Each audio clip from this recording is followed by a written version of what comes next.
Hi, I'm Ciara, I'm Josh. and we've been foster parents for 3 years, and kinship before that for another 2 years before that. 5 years total. 5 years total. Right now, we have 3 kids in our home. We have a customary care that's 6 years old. We have 2 kinships, one that's 11 months and one that's 16 years. We originally decided to become foster parents because we already had a kinship placement, and we wanted to look into fostering for permanency, and then just we were interested in trying out what it would be like to have more kids and help kids in the community that we know already. Kind of that's where we've ended up. You having ties on an Armstrong? Yeah, That's kind of where it kicked off. We wanted to foster kids in Armstrong and be a place where kids from Armstrong could go where they can be a bit more connected to the community. Yeah. Great. I don't really know how to explain it. I guess it's not like having your own kid where you expect it.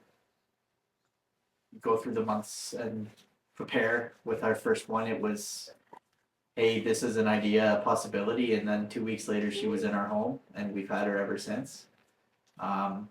So I don't know the maturity level. I think for both of us had to change pretty quick, and I don't know. I maybe helped us be able to take on more children with somewhat of not great pasts or babies that were born in addiction.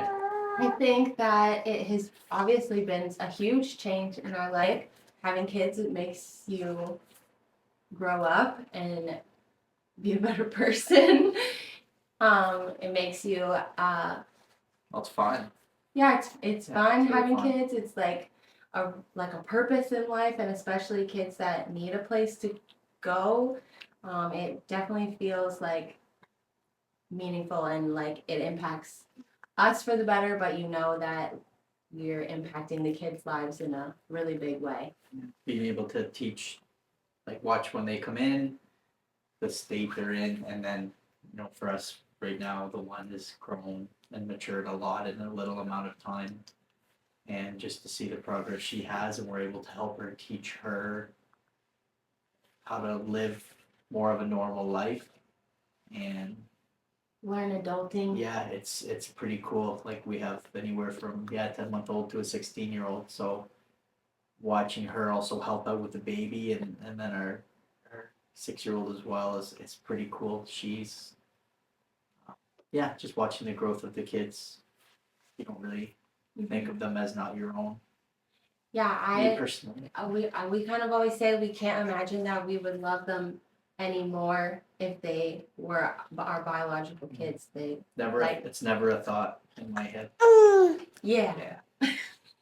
I wouldn't say like any specific experience is like the most challenging. I would just say as a whole, anytime that there's a situation that you've never dealt with before, like that's going to be the most challenging.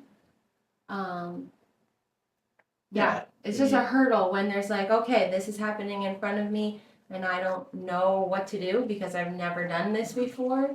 There's like, it's going to happen, I feel like, more with foster kids than like if you have your own biological kids. There's going to be a whole lot of more situations. Especially when you get them at, they were 13 and 15 when we took in 2 sisters. One of them's back home and one decided to stay here.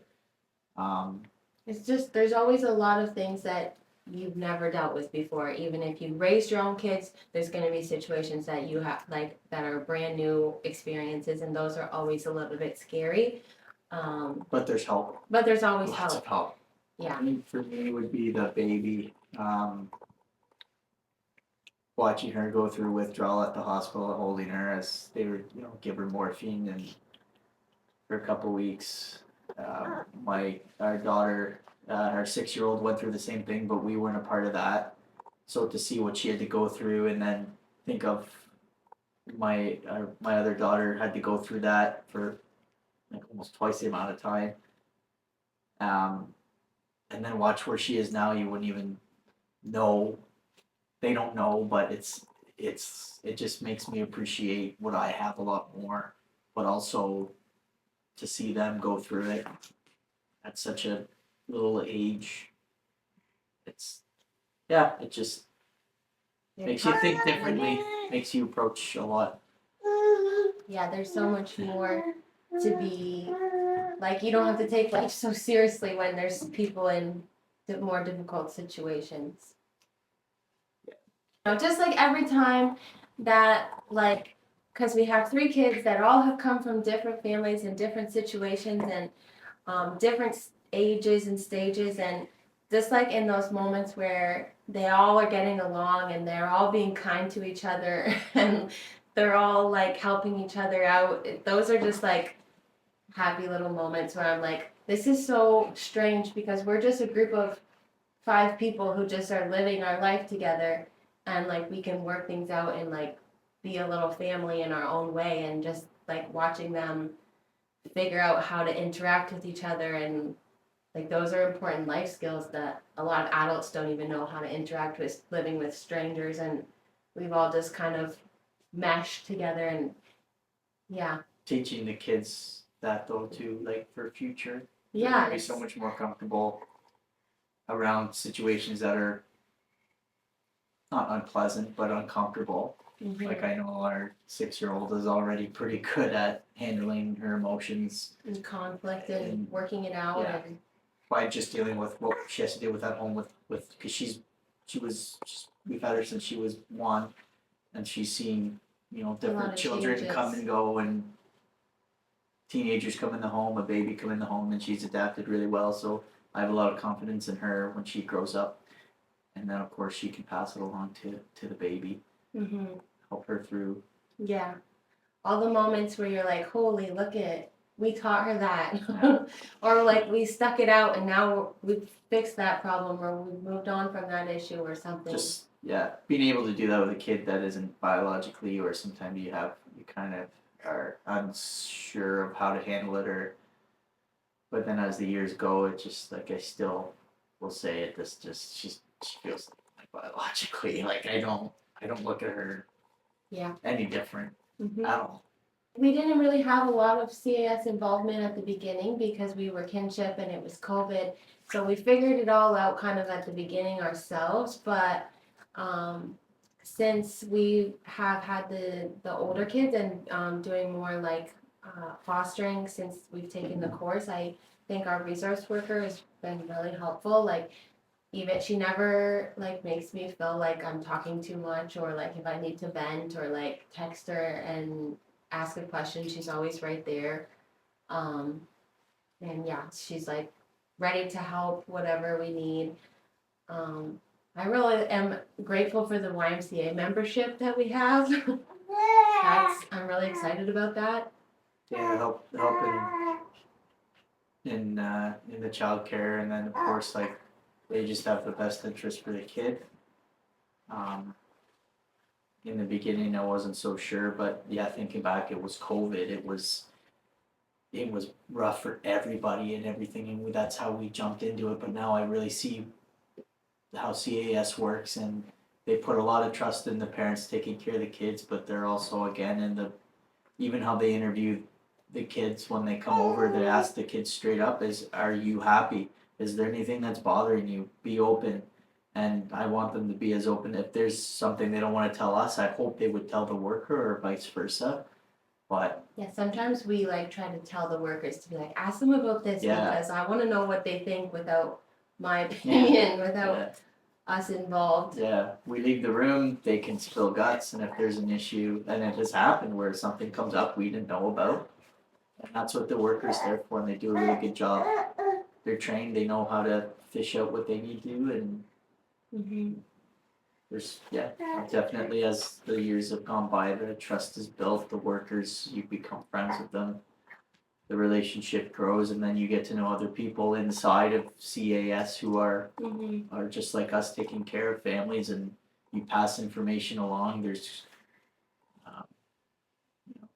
groups and Yeah, all the new, pretty good. the foster parent association stuff has been really good. That's a bit like they're coming in with that newer now, and I would recommend like any new foster parents to like get involved with the foster parent association because it's a good like group of people to like ask questions and like just talk to because there's people who've been doing it for 20 years and Yeah, so they're gonna know. They're gonna know more than you.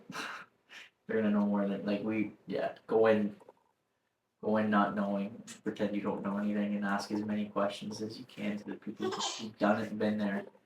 yeah. Listen to what they say. Yeah, like what you just said, ask a lot of questions. You're never gonna know what you don't know. Like there's Yeah. gonna be so many things that come up that you weren't expecting. I think it's if you're a parent and you're this is your first time having any kids at all, reach out and go to someone's house, get a feel for it, ask as many questions, even if you think they're dumb, ask them. Yeah, And don't like have rose-colored glasses. Don't go in thinking this is gonna be amazing. These kids are gonna love me and like I'm gonna help these kids so much. Like yeah, don't go into it just having like that naive idea that everything's gonna be perfect and you'll be able to handle everything. Like go into it understanding that it's gonna be hard and you're not gonna know what to do and you're gonna feel like giving up, but keep pushing and keep trying because it's worth it Oh, in the yeah. end. yeah, it's just like being a parent. Like, if you're nervous, that's a good thing. Be nervous. Yeah, don't don't be too confident. No. We've seen families go in with certain attitudes and it not work out, and I usually see just like us. If you're more worried and you're more nervous about it, it usually ends up working out pretty well. But be open about being nervous and unsure because that's where you're gonna get the answers and the best advice. Is if you're unsure or nervous, you text, and if you don't know, even text a worker. They will give you good advice and good information. Being silent and doing this is not recommended. Yeah, or just struggling and thinking that you're like you should be able to handle this and you're not alone. Like everybody has a hard time. It is a hard thing to do, but it's worth it for sure. Yes. And there's always going to be that honeymoon period with every kid. Like every kid, you're gonna be like, oh, I got this. This is easy. And then once they're comfortable, that's when it gets tricky. But you just have to be prepared for that. And I'm trying to think of more positive things to say because I feel like I'm making it sound worse than No, it is. it's every family's gonna be different. Every relationship's gonna be different. I would it wouldn't change anything we've done. I love my kids, and they've helped me change my life around. So if it's possible for me to kind of get my stuff together, there's a lot of good opportunity. Yeah. And kids are amazing. Yeah, the kids are great, and all they want is love. That's it. That's all I want is someone to care about them. make them food. Make them food. Give them snacks. Yep.